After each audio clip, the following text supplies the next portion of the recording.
There's also a list of key things that the van absolutely needs to have. And we'll probably end up making some sacrifices on these things here and there. But the van has to have certain things in order to be comfortable enough and functional enough to travel. So the other day I was on a hike with my wife and we just started listing off all the things that the van has to have.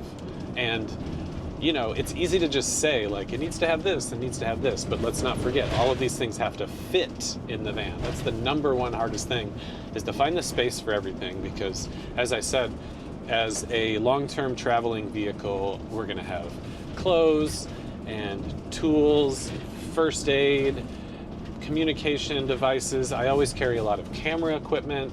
There's so many things that are already going into this van. And did I mention, by the way, it's going to be a 144 Sprinter, a short van. So there's a limited amount of space, but these are the must-haves. So obviously the van needs to have heating and air conditioning and ventilation. Those are pretty standard, but they need to be high quality, durable, reliable systems, because there's a good chance that when we're on some of these trips, we won't actually have the ability to fix or replace any of these things. Another thing is water. So in any van trip, typically the first thing you run out of is water. It's the first thing you need to stop what you're doing and find a source of. Obviously diesel, but that's pretty easy to find. And if we put a large fuel tank on, we can go a whole week or more of driving without needing to refuel. The other being food. Obviously you have to restock on food. But water is the one thing that it's actually a little bit difficult to find, and you want to have enough on board that you're not having to get water every 2 to 3 days. So the plan is to put in 2 water tanks. One will be inside the van, and one will be underneath the van, with the option to carry close to 50 gallons of water on board. Not that we would do that all the time, but when we know that here's a water source and now we're going to be out traveling around for a week, we need to have 50 gallons of water. That should easily last 6 to 7 days. Plan for around 8 gallons of water a day, and that would include some showering and cleaning up. Check out this awesome road I'm on.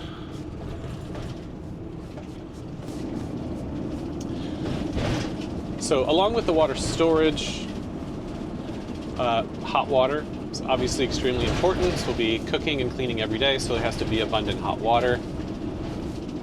Another thing that is a must, it's actually a must-have for us, is water filtration. So we want to be able to filter water right out of our main freshwater tanks for drinking. So not having drinking water in a van and sort of being afraid to drink from your main plastic tanks because you don't necessarily know the quality of the water that went in, maybe.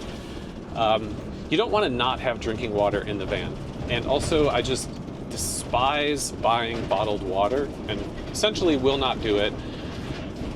So we have a reverse osmosis filter at home, which we can fill and bring several days of water with. But if you're on a longer trip, then you need to have drinking water.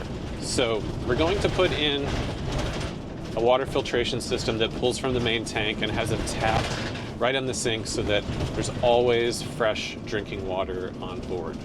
Super important. In terms of the power system, obviously this is a big one. It needs to have a really good power system. And I'm thinking at least 600 amp hours or 5 to 10 kilowatt hours in battery storage will be sufficient. I will definitely have a solar panel or 2, although that will be limited somewhat by the space that I have on the roof. There will be an alternator charge connection for the power system. Still unclear as to whether I'll be going with just a factory alternator connection or high output alternator, a secondary alternator. We can get to that later, but it has to have a really good, reliable power system that has enough power storage to run all of my appliances, my communications, air conditioning on occasion. That's going to be the biggest draw from the power system. So I don't expect to have unlimited air conditioning, but I need to at least have enough to run it during the evenings on hot days, or during the day if I need to work from the van, then I want to have air conditioning for that. Another thing that the van must have is really good and thought through storage. So drawers, cabinets, cubbies, all of those need to be in abundance so that the van can legitimately hold several months worth of necessities that a person would have when traveling. So different types of outfits for, oh, check out this awesome view. Okay, so storage, need to have plenty of drawers, plenty of cabinets, plenty of cubbies, and good access to all of them. And then within those storage containers, we need to have organization. So zipper pouches for the kitchen equipment. We'd want to have foam or some other way to put all of the kitchen cups and bowls and plates and silverware so that it doesn't rattle, constantly cause you to have anxiety about bumpy roads. Another thing, good lights. Good light is super important.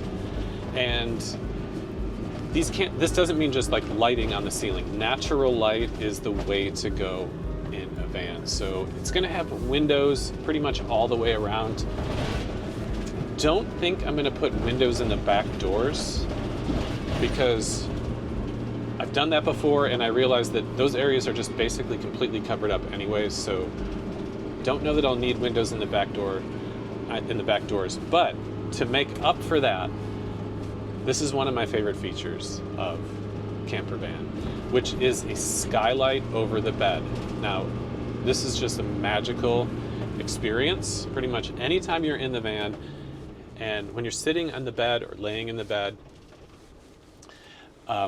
you get natural light, the ability to sort of see what's going on outside, and then these extremely amazing moments of raindrops or snow accumulating on the skylight.